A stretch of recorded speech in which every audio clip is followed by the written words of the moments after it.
dia, boa tarde, boa noite, gente. Aqui é o professor Rodrigo e a gente vai estar fazendo agora uma revisão da matéria de ressonância magnética, ressonância nuclear magnética, né, para a prova de vocês, tá? Então a gente vai resumir a matéria inteira agora para vocês poderem estar estudando melhor para a prova de vocês que vai acontecer nessa semana, tá bom? Então vamos começar pela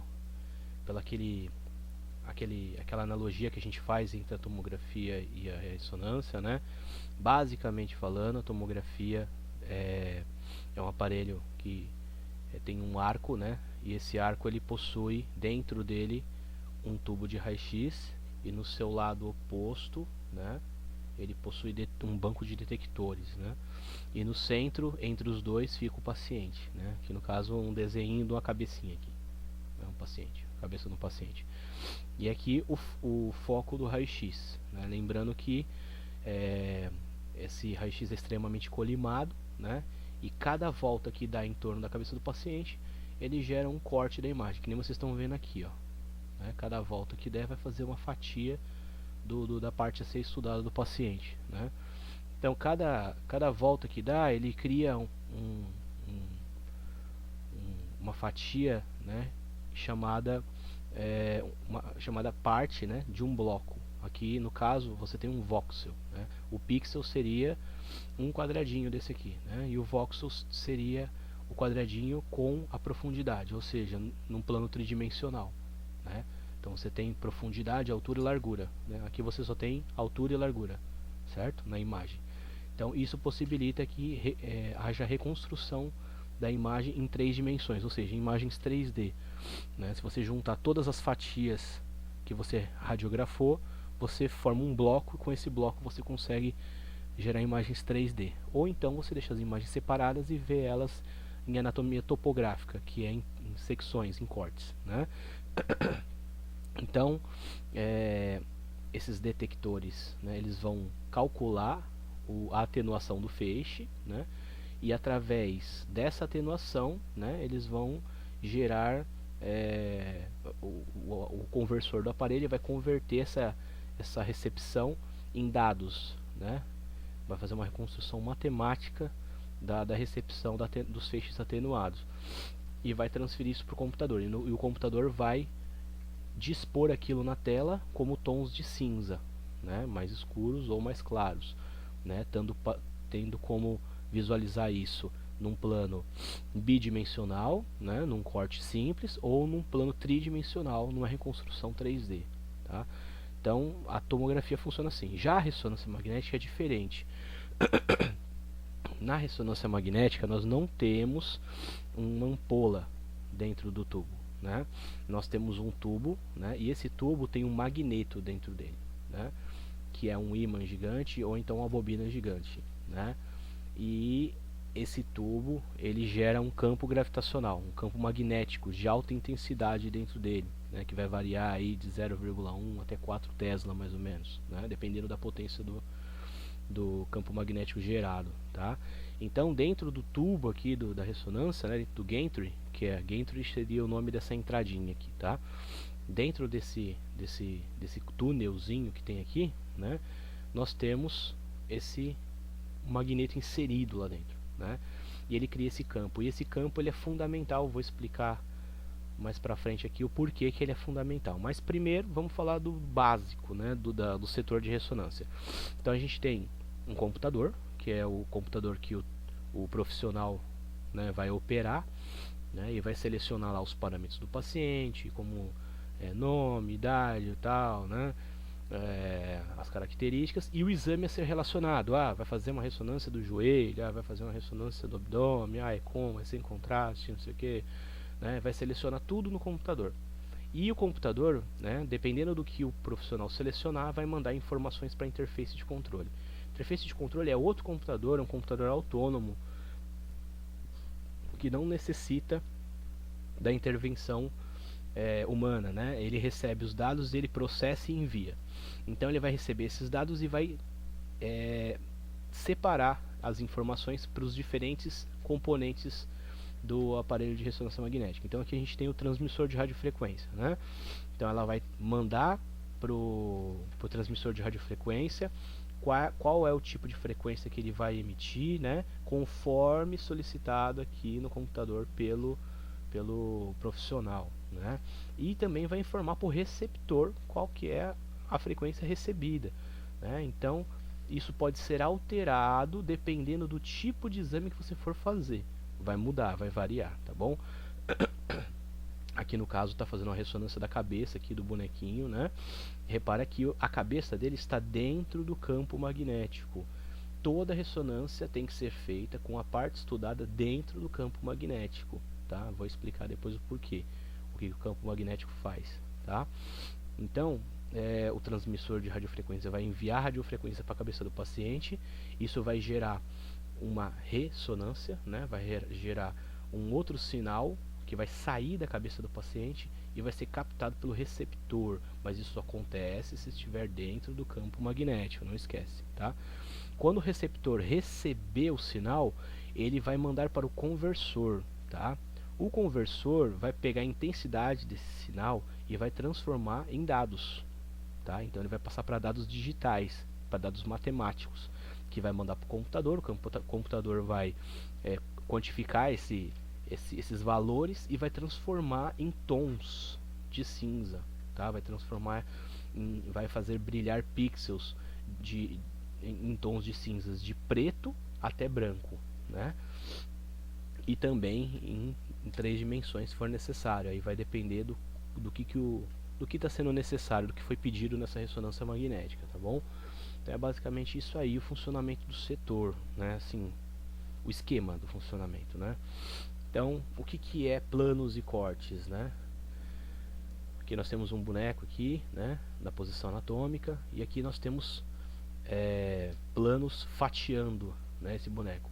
Aqui nós temos o plano transversal, né, que divide o corpo em superior e inferior, pode ser também chamado de plano axial, né? Temos aqui o plano sagital, que divide em direito e esquerdo, e temos o plano coronal, que divide em anterior e posterior, tá?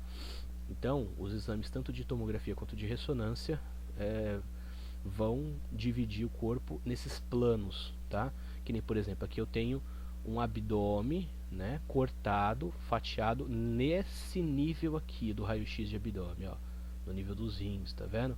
Então, ó, tá vendo aqui, ó, CT slice, né, que é Computerized Tomographic, né, e slice é corte. Então seria corte de tomografia computadorizada aqui em inglês escrito aqui, né? E aqui esse aqui é o corte. Então é como se eu fatiasse a pessoa aqui, né, e tirasse a parte de baixo e olhasse na vista de baixo para cima, né? Então eu cortei, dispensei isso aqui e eu estou vendo isso aqui por essa vista aqui, né? Então estou vendo aqui o resultado da minha fatia que eu fiz, né? Isso aqui é um corte axial ou transversal, tá? De uma tomografia computadorizada do abdômen. Aqui nós temos outra tomografia do tórax, né? Só que agora é uma fatia coronal, né? Ou seja, é um corte coronal. É como se eu cortasse o paciente nesse plano aqui, ó, né? Então aqui eu estou vendo a face, né, fatiada do paciente, e aqui daqui para trás é posterior, né? Então é como se eu tivesse fatiado ele no meio e tirasse a porção anterior, a parte da frente que estava aqui, e eu estou vendo o que ficou, né? Aqui eu tenho outra tomografia, só que agora num corte sagital. Então é como se fosse esse plano aqui, ó, né? Está dividindo entre direito e esquerdo. Então é como se eu cortasse o camarada aqui no meio, né, e tirasse a parte esquerda. Eu estou vendo aqui o resultado do lado direito, né, do corte, né? Outro exemplo de sagital aqui também, só que aqui é uma ressonância magnética, tá vendo? Da face, né? Então eu fatiei ele aqui, né, no meio, nesse plano, e aqui você está vendo a parte direita aberta, né, e a esquerda que estava aqui foi retirada, tá bom? Aqui no caso, né, no caso da ressonância magnética, o que vai acontecer? Nós teremos bobinas de radiofrequência, né? Quem vai emitir a radiofrequência para o corpo do paciente são esses aparelhos aqui, tá vendo? Essas são as bobinas de radiofrequência, tá? Elas também captam, recebem e captam, né? Os dois. Elas que vão tá na realidade realizando o exame. Aquele túnel, né? Ele também tem as bobinas de gradiente que vão receber também radiofrequência e tem o magneto. Só que aquele túnel não envia nada para o corpo do paciente, tá? Só submete ele a um campo de um campo magnético de alta intensidade. Não envia radiofrequência. Quem envia radiofrequência são esses equipamentos que ficam próximos à região estudada, tá vendo aqui, ó? Essa aqui é de crânio, tá? De cabeça, né? Essa aqui é do corpo inteiro, ó, para fazer, por exemplo, coluna total, né? Membros inferiores total aqui, ombro, tá? Isso aqui é de ombro, essa aqui é de joelho, tá? Tem várias aí, né? Aqui a gente vê as diferenças, né, de uma tomografia para uma ressonância. A tomografia computadorizada ela é muito boa para delimitar espaços ósseos, tá vendo? Então ela vê trabeculado, cortical, com bastante detalhe, né? Doenças ósseas são muito bem visualizadas na tomografia computadorizada, né? Na janela óssea aqui nós temos um joelho em janela óssea, né? Já para partes moles, né, a ressonância é muito melhor. Então você vê aqui, ó, menisco, né? Você vê gordura, você vê músculo, tudo que é mole, né, líquido, você vê com muito detalhe na ressonância magnética. Já na tomografia você não vê, né? Tudo que é mole fica meio que no mesmo tom, né? Tá vendo aqui, ó? É que essa janela não é para partes moles, né? Ela é para parte óssea, mas na tomografia você não vê boas diferenciações de partes moles. Agora na ressonância sim, você vê muitos detalhes de partes moles, né? Repara também aqui, ó, aqui eu tenho uma tomografia, um corte axial, tomografia do crânio. E aqui eu tenho corte axial da ressonância magnética em T2 do crânio também.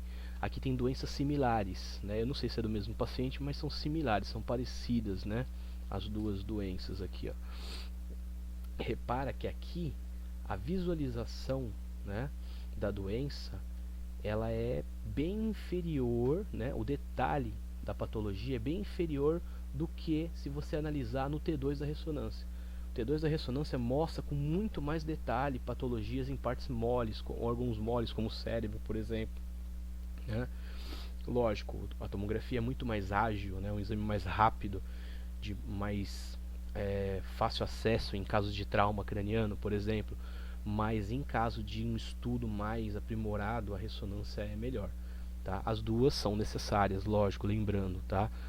Uma não substitui a outra, cada uma tem suas peculiaridades, né? No caso de um trauma, por exemplo, num acidente de carro, né? Uma tomografia é muito mais indicada por conta de repente o médico quer ver rápido o que aconteceu com o paciente para saber se precisa operar ou não.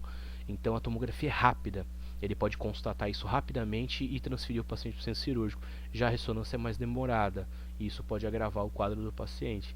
Então existem casos que a tomografia acaba sendo mais indicada, tá bom? Então aqui, ó, nós temos as duas, né? E temos vantagens e desvantagens em cada uma das duas. São parecidas, mas são aparelhos diferentes. Você pode ver aqui que isso aqui é um túnel, né?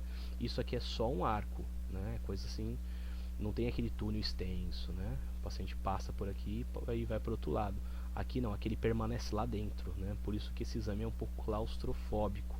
O paciente passa mal um pouquinho lá dentro, tal, mas pode ser resolvido esse problema com o uso da ressonância aberta também, né? Que não tem esse tubo. Lógico que a ressonância aberta tem as suas desvantagens, né? A fechada é muito melhor, mas dá para fazer na aberta também. Então, as principais vantagens da ressonância, né, em relação à tomografia é visualização de partes moles com riquíssimo detalhe, né? Então, muito bons detalhes, né? Além do que a ressonância magnética ela permite a visualização de exames funcionais, que são exames que você estuda o funcionamento do órgão, né? Pedindo para o paciente pensar em determinada coisa, né? Então você consegue ter aí uma um estudo funcional, né, da estrutura que você está estudando, né? A tomografia já não possibilita isso, e a gente consegue ver partes moles com muito detalhe, né? Ó, você vê com muito detalhe a medula aqui, tá vendo? Músculos, gordura, né? Tudo com muito detalhe, muito bem especificado, né? No caso da ressonância magnética. E é um exame de muito bom diagnóstico no caso de patologias, principalmente por se obter imagens também em T2, né? Já a desvantagem do exame de ressonância magnética é que ele é um exame muito demorado, né, e claustrofóbico. Então o paciente fica muito tempo lá dentro do tubo, às vezes ele não consegue, ele começa a passar mal, ele começa a falar, começa a se mexer, não pode se mexer durante o exame, é totalmente necessário que ele esteja imóvel, né, para não ter interferência na hora da aquisição da imagem. E como é demorado, acaba sendo desconfortável, é muito barulhento também, né, tem lá um amortecedor de som que coloca no ouvido do paciente, mas aquilo ela não segura totalmente, ele acaba ouvindo um pouco e tem essas desvantagenzinhas, né? É um exame caro também, às vezes de um pouco de difícil acesso, principalmente no Sistema Único de Saúde, né? Então essas são algumas desvantagens. A tomografia, em contrapartida, é um exame muito bom para osso, né? Fraturas, doenças ósseas, né, traumas, ó, trauma craniano, né, uma fratura aqui também, exames com contraste muito bem visualizados, como reconstruções tridimensionais de exames com contraste, aqui uma reconstrução tridimensional do crânio do paciente com trauma no osso frontal, né. Então ela tem estudos tridimensionais muito bons, a tomografia computadorizada também, né? E outra, é um exame rápido, né? É um exame rápido, não demora. As tomografias que tem bastante canais, né? As mais recentes, as mais novas, agora mais tecnológicas, são bem rápidas, né? Aquisição muito rápida.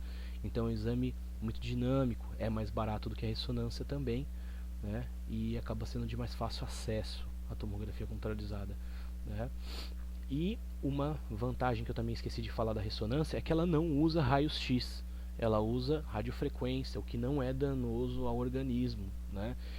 Outra desvantagem da tomo, ela usa raio-x e usa muito raio-x, é danoso ao organismo, né? Dependendo de uma tomografia que você for fazer, ela pode ter até 30 vezes mais radiação do que um raio-x comum, ou talvez até mais, o que torna a tomografia computadorizada um exame aí, né, que tem que ser estudada a hipótese de ficar se repetindo ou de ficar se pedindo muito de um paciente só, né? Assim, tem que avaliar muito bem o custo-benefício. Será que vale a pena ficar dando tanta radiação no camarada, né? Então, essa é a principal desvantagem da tomo, né? Mas é um exame rápido, né, que acaba salvando vidas, né?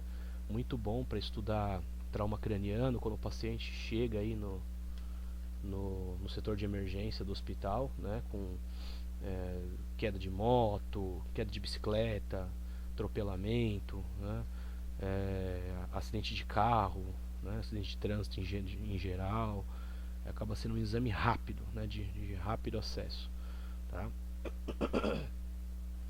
E muito bom também para visualizar partes ósseas. Para visualizar partes moles não é lá mil maravilhas, né?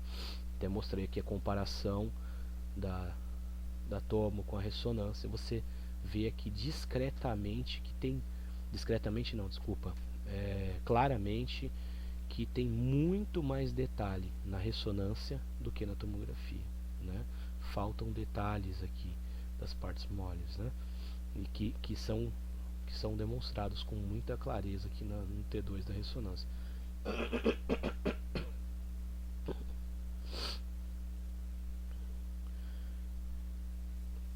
Indicações e contraindicações da ressonância.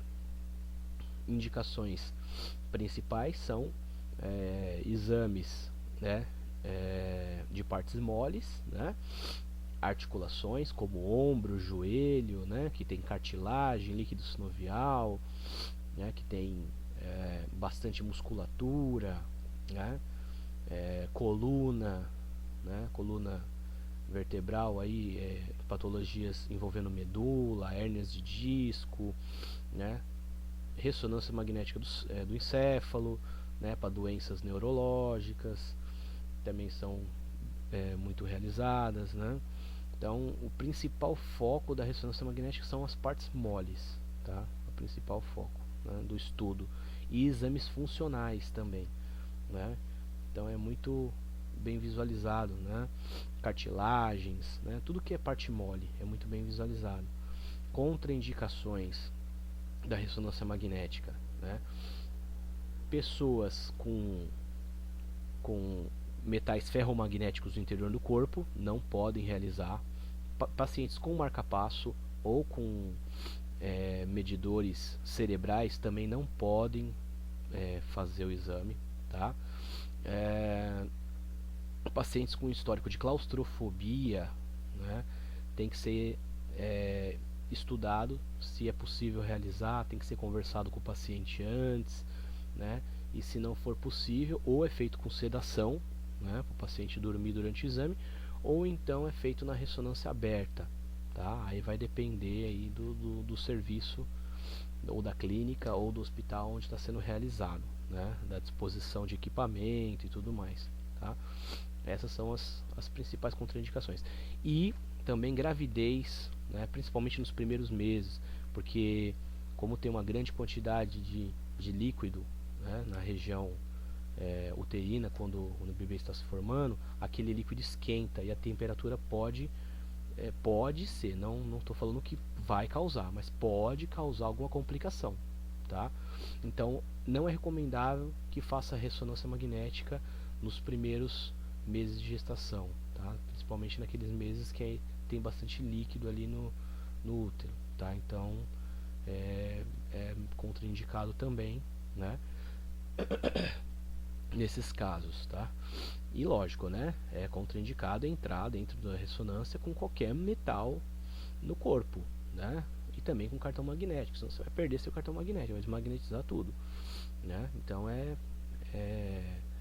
tem que se ter um controle, né, de tudo que entra e sai do setor, porque pode causar até acidentes, né? Por exemplo, se uma maca de metal entra dentro da ressonância, essa maca gruda no aparelho, né? E para tirar, dependendo do tipo de magneto, é complicado, né? Fica difícil, tá? Aí vamos entrar agora em princípios físicos. Primeiro vamos falar do movimento spin, né? Primeiro, né, é importante falar que na ressonância magnética o elemento do corpo que interage, né, com a radiofrequência vai ser o hidrogênio, né? Para ser mais exato, os prótons que estão no núcleo do hidrogênio, né?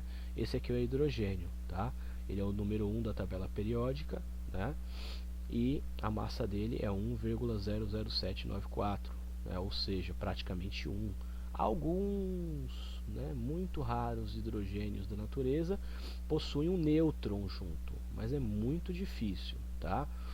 Geralmente o hidrogênio só tem um próton no núcleo mesmo, a grande maioria dos átomos encontrados na natureza, e um elétron circulando em volta, né? Isso torna ele um átomo bom para ser estudado, primeiro porque tem muito hidrogênio no corpo, né? O corpo é formado aí por mais de 80% de água, e toda essa água, cada molécula de água tem 2 átomos de hidrogênio, né? Então é muito favorável que se use a frequência do hidrogênio, né? Porque tem muito hidrogênio no corpo, e tem hidrogênio em tudo que é parte do seu corpo, né?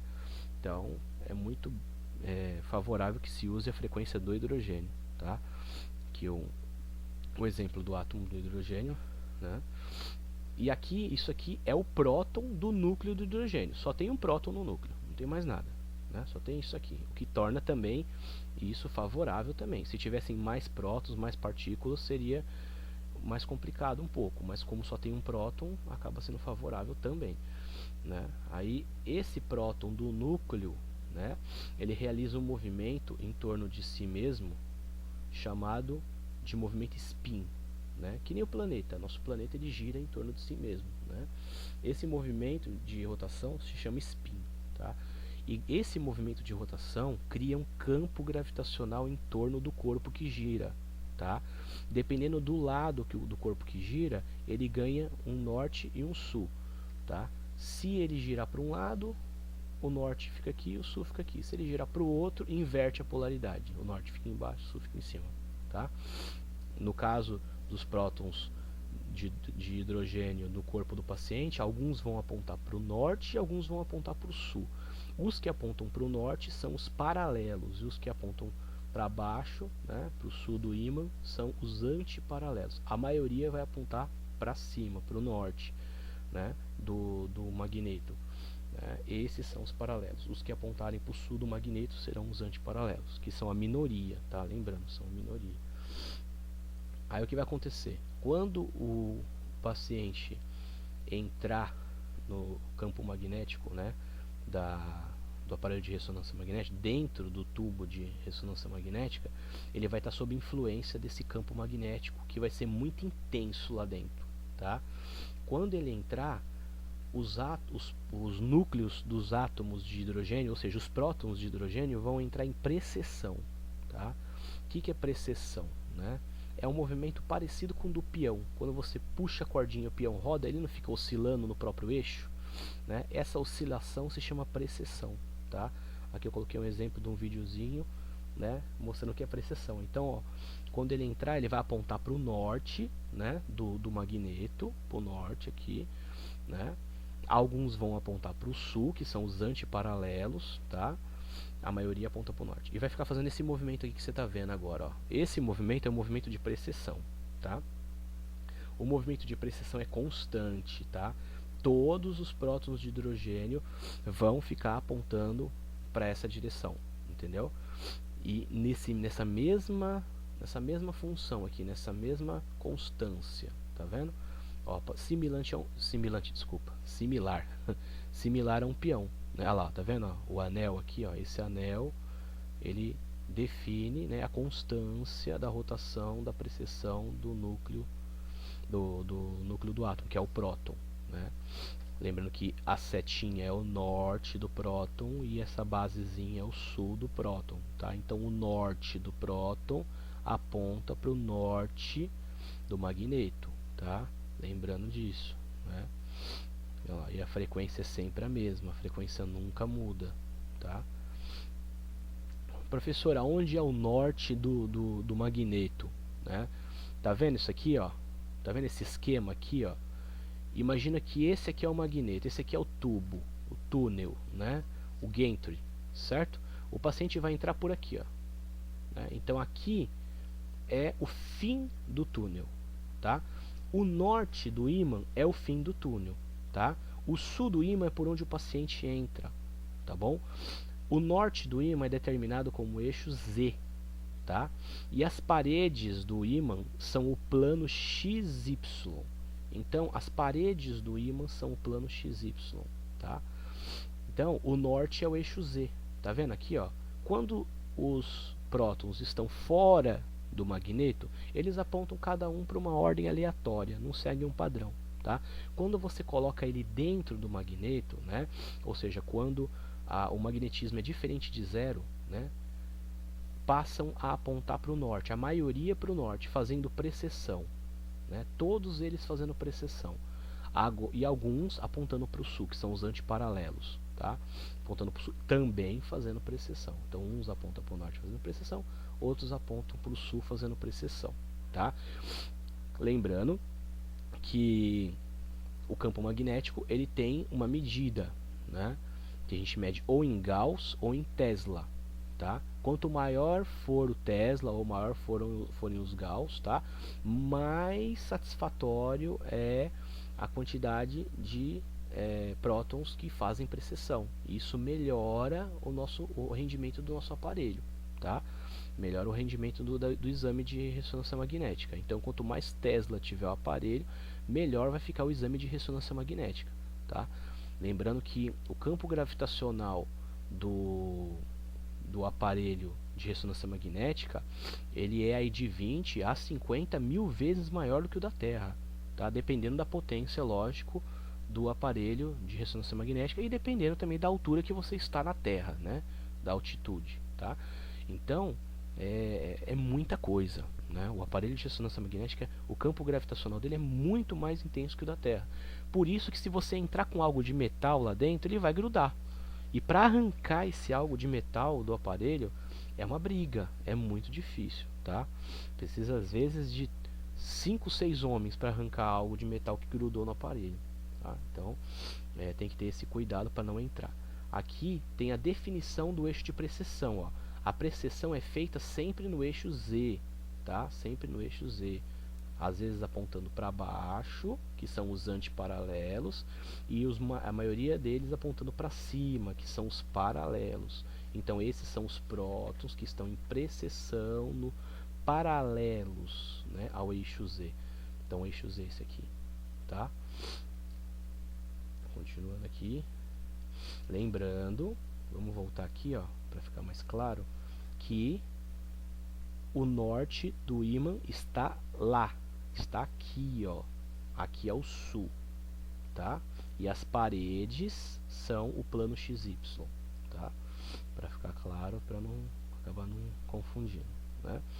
Então, ó, aqui é como se eu pegasse esse desenho aqui, esse tubinho da ressonância e invertesse e deixasse ele em pé, apontando para cima, tá? Então, ó, agora o eixo Z está para cima, como se eu tivesse pegado o aparelho de ressonância e virado ele.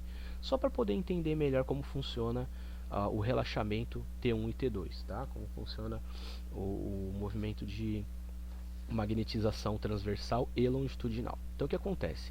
Aqui é o átomo em precessão apontando para o Z, né? Que nem a gente mostrou aqui, ó.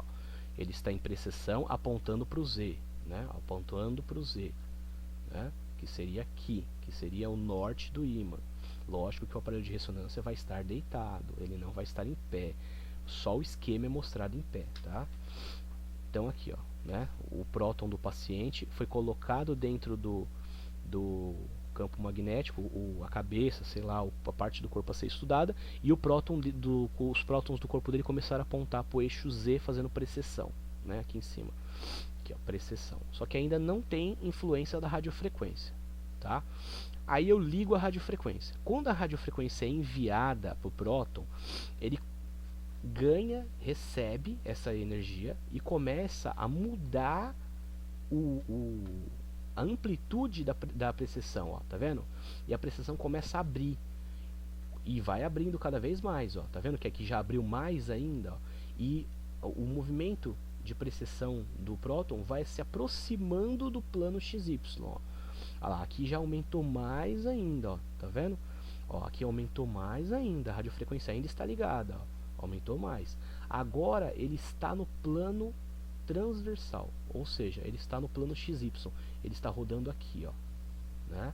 Aí eu desligo a radiofrequência. Quando eu desligo a radiofrequência, ele volta para o plano Z, tá vendo aqui, ó? Volta para o plano Z, ó, fecha, fecha, fecha até estar em precessão de novo, tá? Esse movimento aqui, né, de abertura, né, para sair do plano Z e ir para o plano XY, né, se chama magnetização transversal, desculpa. Se chama magnetização transversal, tá? Então aqui ele está sendo magnetizado para rodar no plano transversal, tá? E quando você desliga a radiofrequência, né, você tem um decaimento da magnetização transversal, tá? E você tem a retomada, tá, da magnetização longitudinal, né? Então, aqui você tem, né, quando você desliga a radiofrequência, né, a magnetização longitudinal, ou seja, ele volta para o plano longitudinal, né? Então aqui você tem a magnetização transversal e aqui você tem a magnetização longitudinal de novo, tá? E toda vez que isso acontecer, vai acontecer esse processinho que eu expliquei agora, tá bom? Aqui nós temos um vídeo explicando isso, ó, magnetização longitudinal e magnetização, mostrando a magnetização longitudinal aqui em cima e aqui embaixo, tá? Aqui é a magnetização longitudinal Z e aqui é a magnetização transversal do eixo XY, ou seja, ó, esse aqui é o Z, tá? Aqui tombou para cá de novo, né? Lá o Z era aqui, mas agora é aqui, como se fosse dentro do tubo, né? Como se aqui estivesse o tubo de ressonância aqui, ó, deitado, né? Que ele é deitado na realidade. Então aqui tem o Z, não dá pra ver, tá meio apagado, tá? E aqui tem o X e o Y, tá? Então o norte do ímã tá aqui. Aqui ele está em precessão apontando para o norte, tá? Então repare que ele vai mudar agora o movimento dele. Olha lá. Conforme a radiofrequência vai sendo enviada, ele passa para o transversal, depois ele relaxa para o longitudinal de novo. Tá vendo? Olha lá. Repara que o gráfico mostra a curva da magnetização, né? Ou seja, vamos voltar o vídeo de novo. Ó.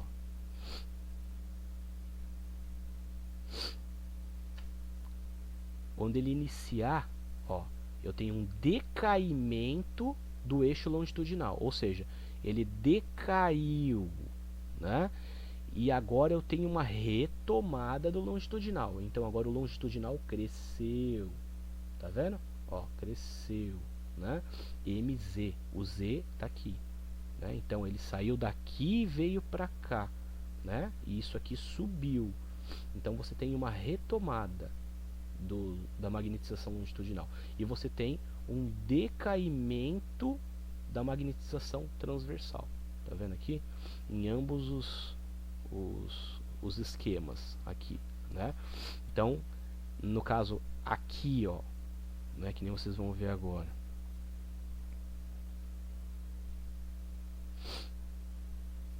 Ó, ó lá. Tá vendo? Ó, tá abrindo, né? Por que que tá abrindo? Porque tem radiofrequência sendo enviada. Enquanto tiver radiofrequência sendo enviada, ele abre, abre, abre, abre, abre, pum, transversal, tá no transversal, tá vendo? Então, quando ele estiver no transversal, na magnetização transversal, ao desligar a radiofrequência, ele volta a magnetizar longitudinal. Ó, repara que a amplitude da precessão vai diminuindo, ó, vai diminuindo, ó, tá vendo? E o gráfico vai alterando.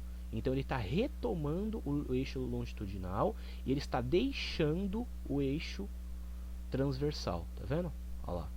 Aí vai diminuindo e volta a precessão no eixo Z de novo, tá? Mas por que é importante, professor, saber disso aí, né? Porque assim, no caso das imagens T1 e T2, né, elas são captadas em tempos diferentes, tá? São captadas em tempos diferentes. No caso da imagem T1, né, que é essa aqui, ó, né, ela vai ser captada, né, em 67% 63% da retomada, né, da retomada da magnetização longitudinal, tá? Então, tá vendo isso aqui, ó? Tá vendo esse gráfico? Aqui, ó. Aqui é a magnetização longitudinal, certo? Aqui é o início dela. Aqui é o total dela, né? Então o tempo que demora para ela atingir o máximo é esse aqui todo, tá? Em 63%, né, que é um pouquinho mais da metade, né? Um pouquinho mais da metade da magnetização longitudinal, né? Em 63% do tempo que demora, né, para ela se acontecer, será o tempo T1, né? Por isso T, né, de tempo, T1. Então 63% do tempo que demora para a magnetização longitudinal, né,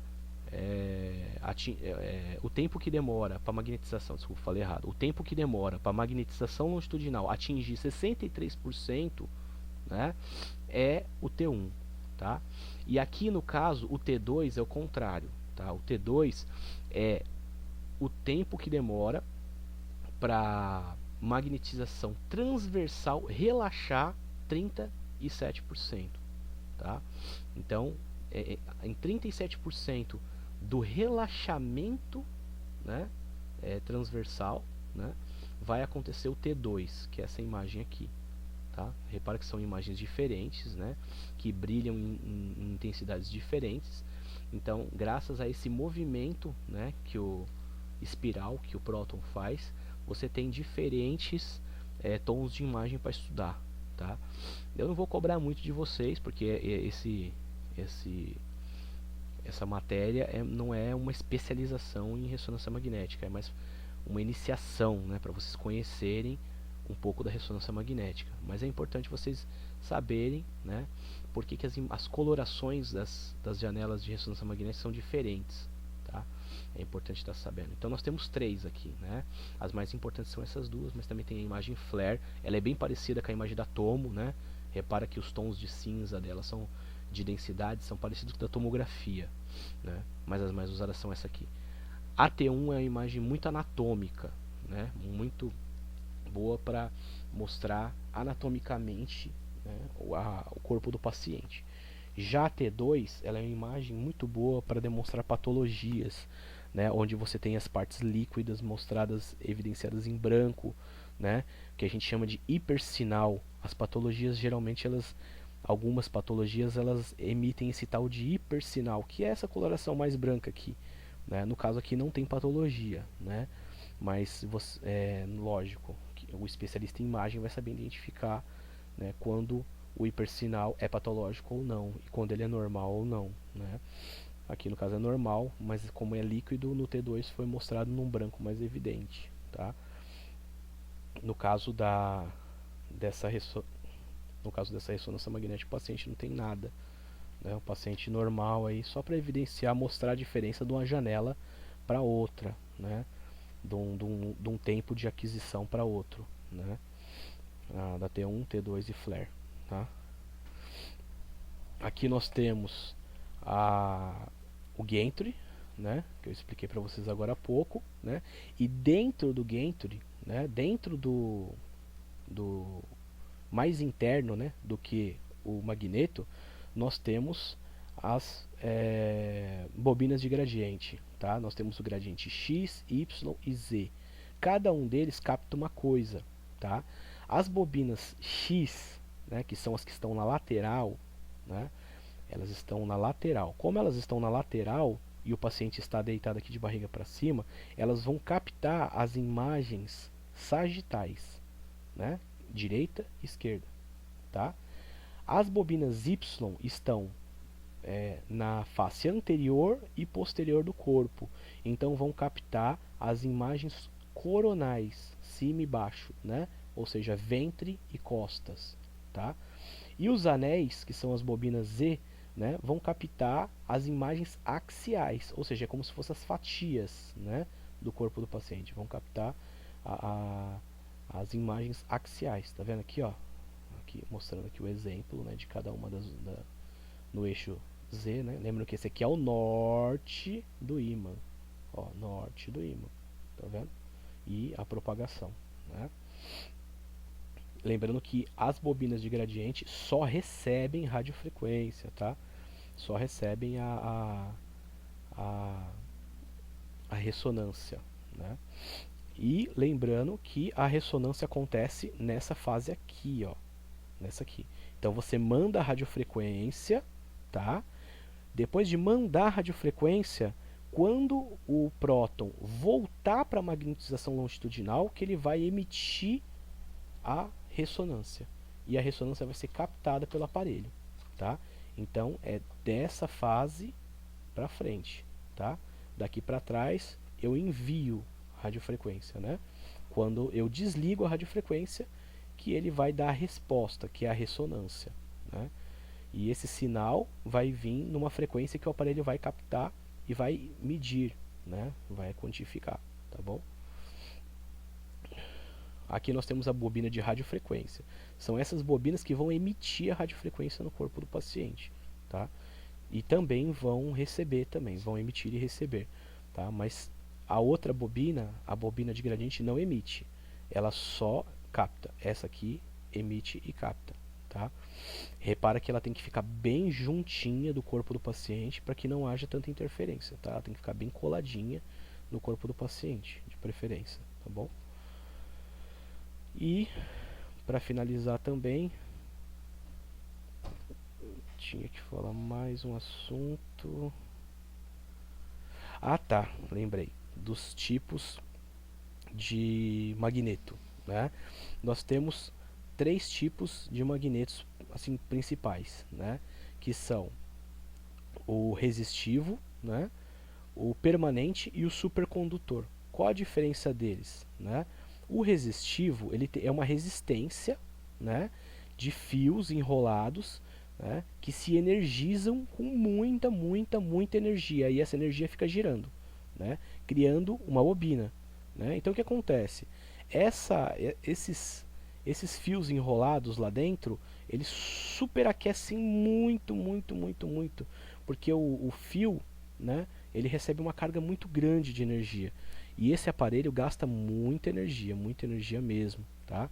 Só que ele não atinge graus muito grandes de Tesla, né? Então, não atinge níveis muito avançados de Tesla.